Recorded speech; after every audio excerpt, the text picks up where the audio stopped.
You're listening to Cardiff City World on Cymru Sport Radio, live from the Welsh capital. The most interactive football show in Wales, featuring guests, fan opinion, and all the latest news surrounding Cardiff City. Have your say and get in touch now. Good evening, ladies and gentlemen. I am Si. This is Cymru Sport, and we're live on Cymru Sport Radio as well as Cardiff City World YouTube channel. And another jam-packed show with top guests, football opinion. We'll have the fan opinion on both Cardiff City and Wales. We'll also be joined by current Ross County manager, former Cardiff City midfielder Don Cowie.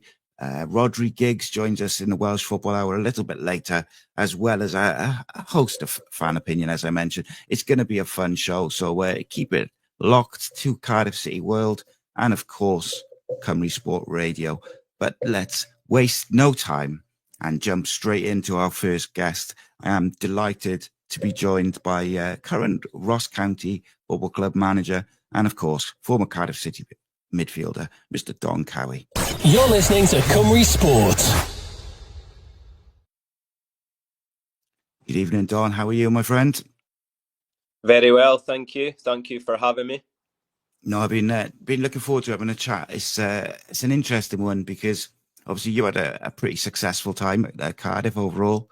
Cardiff not doing so well at the moment. It's been a bit of a painful couple of seasons, I think, to say the least. It's been quite nerve-wracking as well. You know, they've come close to finally maybe not winning the relegation battle over the last few seasons. But let's talk about some slightly more positive times. Your time at Cardiff, you did very well. How did your move to Cardiff come about? Yeah, so I was at Watford playing. I'd been there for 2.5 years. My contract at Watford was coming to an end. I decided I was leaving. I'd played nearly 100 games for Watford, and I felt I was ready for a new challenge. And then I was deciding, what my next move was going to be. And in that period of time, Malky Mackay, who was my current manager at Watford, became the Cardiff manager, and I'd told him that I was leaving Watford, so he was aware of that situation. And I'd obviously played against Cardiff a few times in that period. I knew how big a club it was. I knew how close they were to getting promotion in terms of being in the playoff, and he asked me to join him at Cardiff City, and I was delighted to accept that and face the new challenge ahead.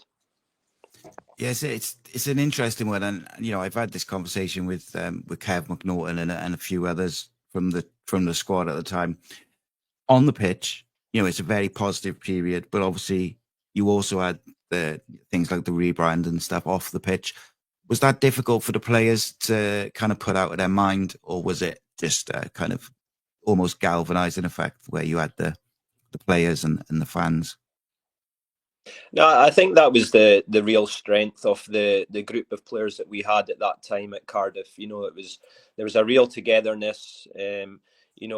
We probably weren't the most talented and gifted group of players that Cardiff City have had, but I think, in terms of the application and effort, we didn't get distracted, and we knew how to win games of football. So I think it probably galvanised us.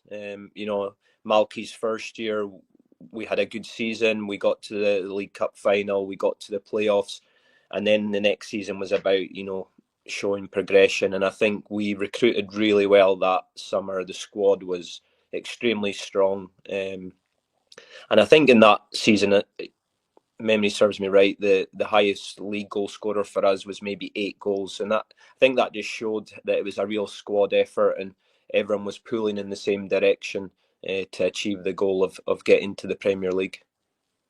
What was that group like in terms of, was it a close-knit group off the field in terms of like social and things like that? Because I'm always interested in that dynamic of a group, because you don't necessarily have to do everything together off the field and, with your families and everything like that to have a close-knit group. But it feels like that group was particularly close, because last season. It felt like the season that we won the championship, it felt like, especially towards the end of the season, there was a lot of 2-1s, 1-0s, a lot of close, tight games where the team had to, probably grind out a few results. I believe it was one of the key ingredients because we were so close as a group. When you play for Cardiff, you know that every away game you're away on it overnight. Friday you're away all Friday, all Saturday. The majority of us had kids and wives and partners, and we knew when we were leaving that them, our partners were close and they were socializing, so we knew they were comfortable in the environment that we were all working in. And I think, when we had time off, we would spend time together. And that bond, was really strong. It's still there to this day. We still speak to each other because, I believe a lot of what was achieved was because of what Malky had created in terms of how strong a bond we had, and that helped us through that season enormously. Yeah, and I think the fans, they had a real affinity with Malky Mackay and that group of players. I just remember it felt like pretty early on in that season, obviously, that you're going to be in the area of sort of promotion conversations. But I just remember around Christmas time that, just getting a couple of victories, the feeling, the emotion and the reaction after those victories, it felt like that relationship with the manager and the fans did cross over with the players as well. It felt like everyone was in it together. Yeah, because the fans, they're so passionate about their football club, and like I say, we weren't, as a group, the most gifted. We had special players within our group that could do, real moments of quality. But I think what the fans could recognise, they could see a team that was giving everything for their football club, and that's a powerful thing. And I think they appreciated that. And we could find a way to win games of football. And we all know how demanding the championship can be. And it's not always about, how pretty it is to get results. It's about getting the job done. And, those times, especially through the winter months, are really important to get those 3 points. And we did that time and time again. And that gave us the foundation, to go and get the job done at the end of the season.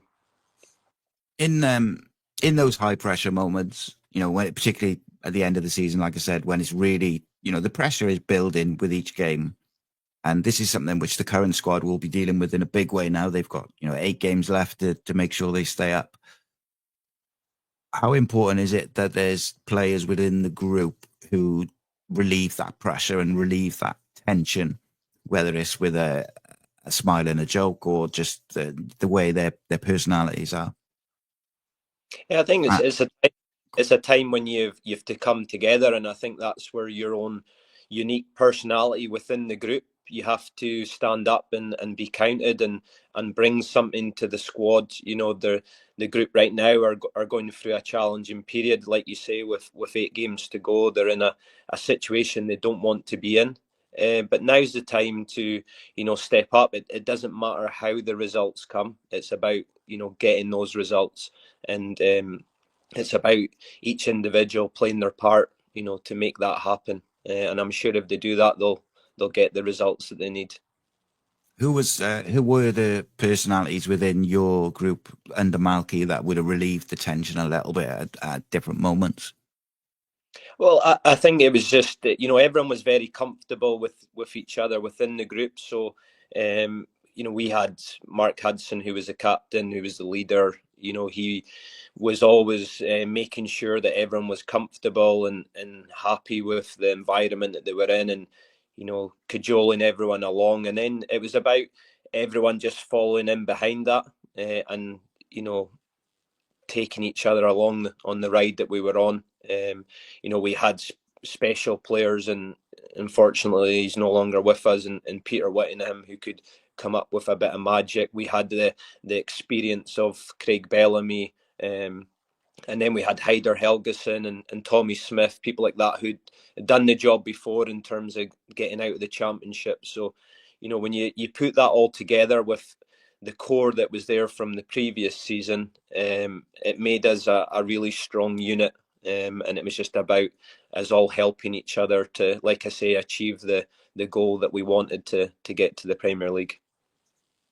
And what was it like when you finally get over the line? You know, you win the championship. You go into the Premier League the following season. Was it a sense of relief, or was there, proper celebrations and proper? I know you celebrated, but was it more of a sense of relief, or was it excitement and a bit of anticipation for what's to come? You're going through a number of emotions because it's a marathon, isn't it? The championship, the 46 game season, it's really demanding. More often than not, you play Saturday, Tuesday, so to go through the season and come out as the winners, as champion, it's a really proud moment for us as a group of players. To achieve that for such a big club at Cardiff City, who dreamed of getting into the Premier League. So to be part of that was really special. So yeah, we celebrated it as a group, as we deserve to do that. Then your mind as an individual starts to switch a little bit, because the rewards of getting to the Premier League and the financial aspect, that the rewards for the club. So there's going to be new players coming in, and then you start, for me personally, you start thinking, would I fit in at the club going into the Premier League, because of the finances that the club would have, and they would look to recruit new players. So, after the initial excitement and, of winning the league and, the ceremony of getting the trophy and that, you then start to think, well, where's my football career going sort of next, because it might not be at this club. So there's a little bit of bittersweet there in terms of what you're thinking at that time. But thankfully for me personally, I was, I managed to be part of the group going forward into the Premier League.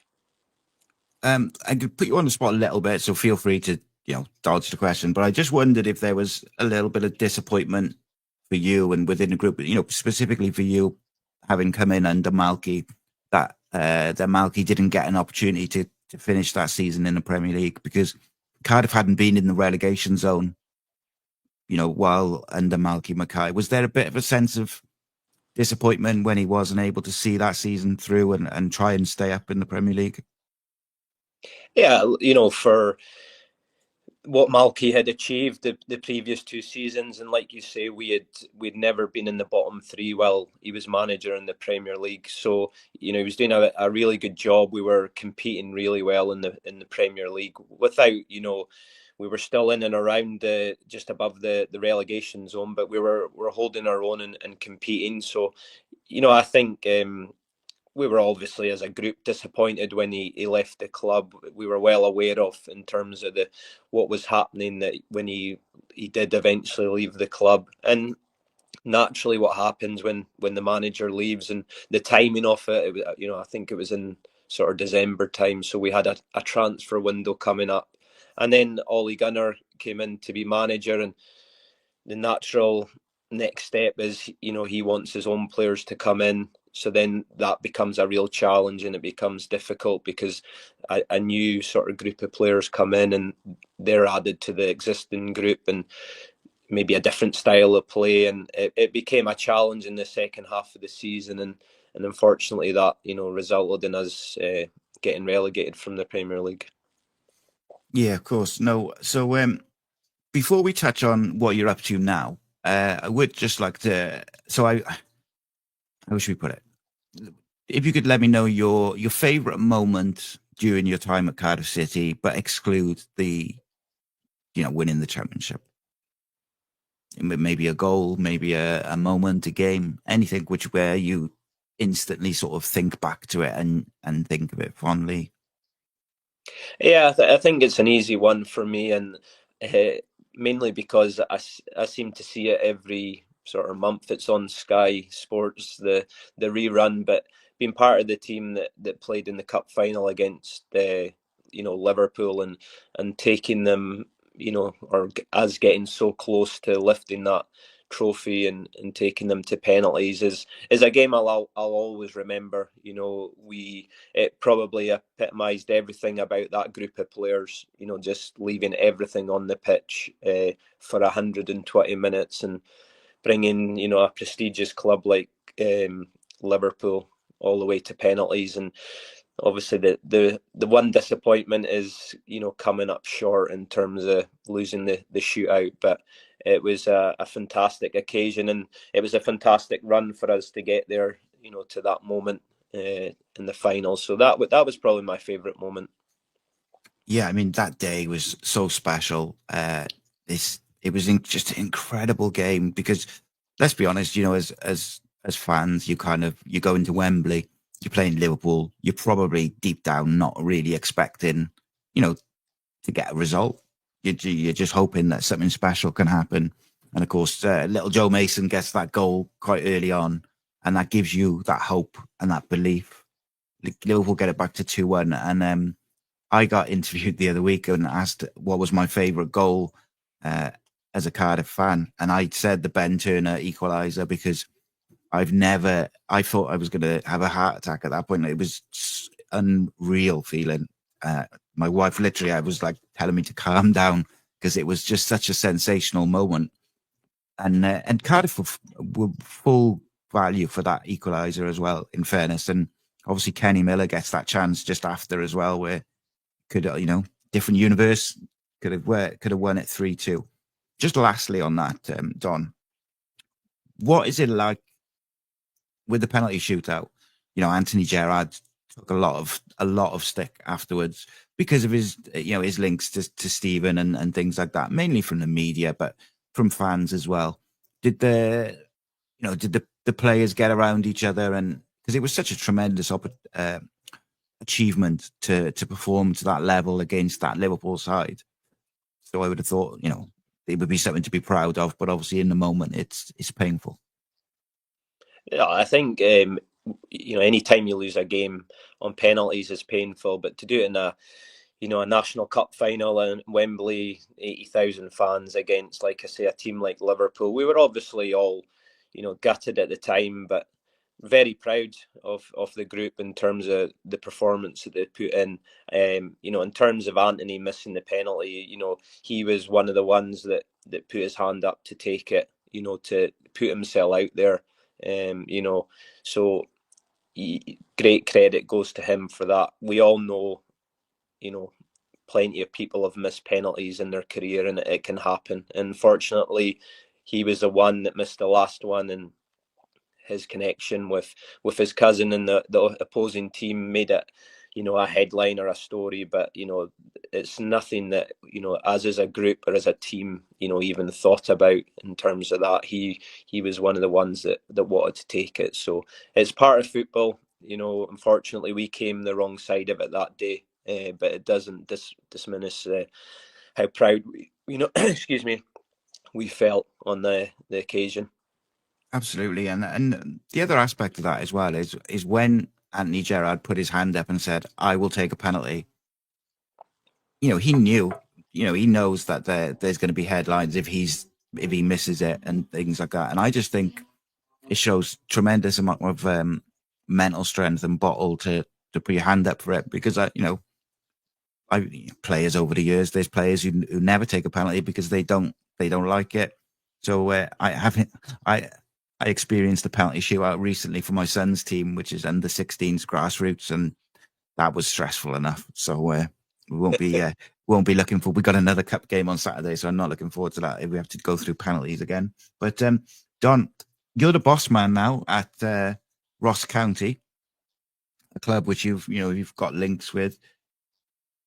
Do you take, and did you always think you were going to be a manager? Was that like in the plans from early on?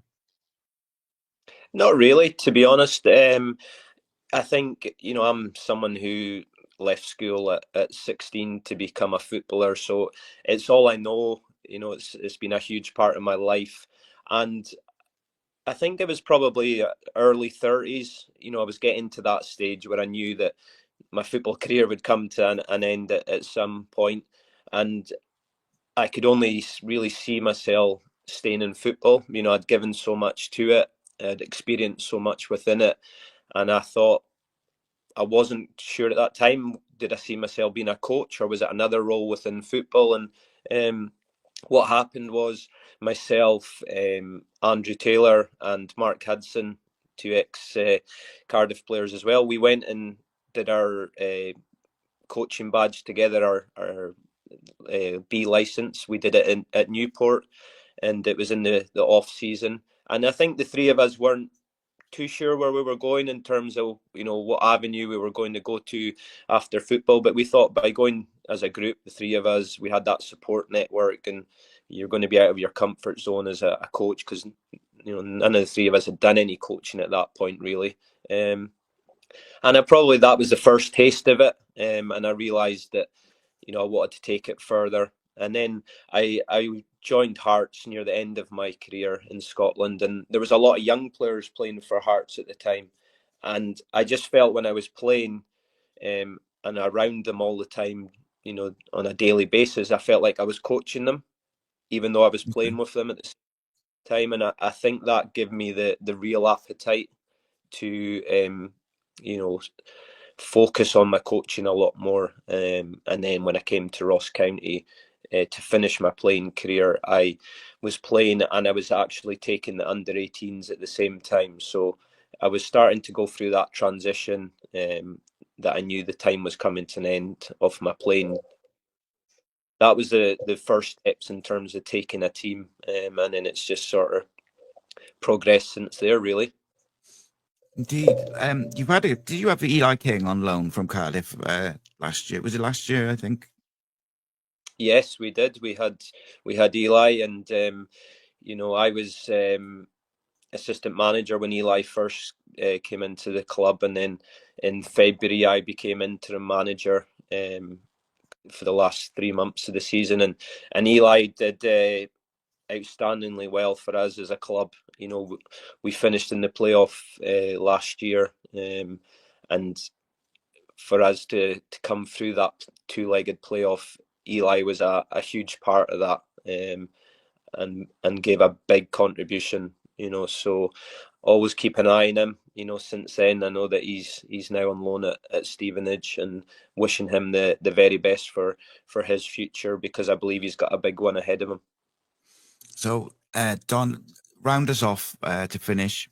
How's the season been going, and where are we looking towards the end of the season in terms of targets and hopes?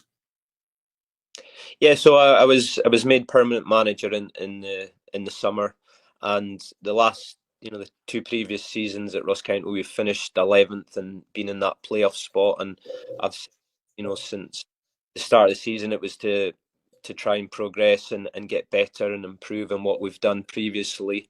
We've got 8 games remaining. We've matched our total for the whole of last season in terms of the points that we're on right now. So we've got 8 games to play, a real opportunity to add to that points that we're on right now. We sit 9th in the table, really competitive league, but I've got a lot of belief in the group that we've got, that we can add to what we've done so far, and really, you know, show progression this year. With obviously you've got your Celtic, your Rangers, Aberdeen, etc. It's obviously a bit of a difficult, difficult sort of thing to navigate for the rest of the teams in the league, with finances, resources, etc. Is that loan market and academy players a big part of kind of how you deal with those challenges?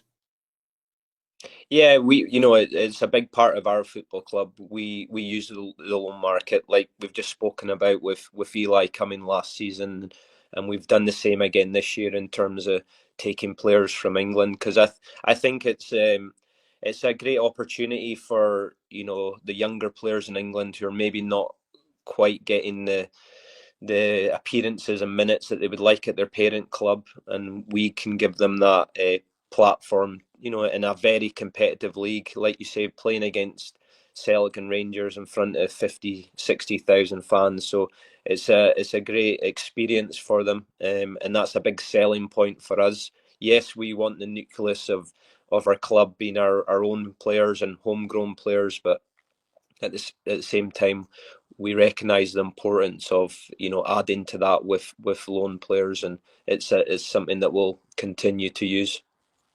Indeed. Don, thank you so much for giving me your time this evening, and I've really enjoyed it. And I could literally sit here and talk for another hour or so talking about your time at Cardiff and your career, but we'll allow you to go this evening for now. Thank you so much for your time. I really appreciate it. Before you go, I just wanted to show you a couple of the messages which some Cardiff fans have put in. Phil Jones said, "I'd like to thank Don for his super efforts in midfield. He was brilliant, I thought personally. I hope he's enjoying his time now. Thank you, Don." And Dan there says, "My favourite player for Cardiff when he played had my Cowie number 8 shirt." And then to finish you off, give you a bit of an ego, I suppose, as well. Rob says, "Don doesn't look like he's aged a day. Fair play. Whatever he's doing now is working for him." So, yeah, very, very popular, my friend. Down here. No, it's been a pleasure, mate. Thank you so much for joining me. Thank you for your time. And best of luck for the rest of the season. No problem, and very best of luck to the Bluebirds for the rest of their season as well. Indeed, fingers crossed. We'll be talking all about the relegation battle next, so keep it tuned in. You're listening to Cardiff City World on Cymru Sport Radio, live from the Welsh capital. The most interactive football show in Wales, featuring guests, fan opinion, and all the latest news surrounding Cardiff City. Have your say and get in touch now.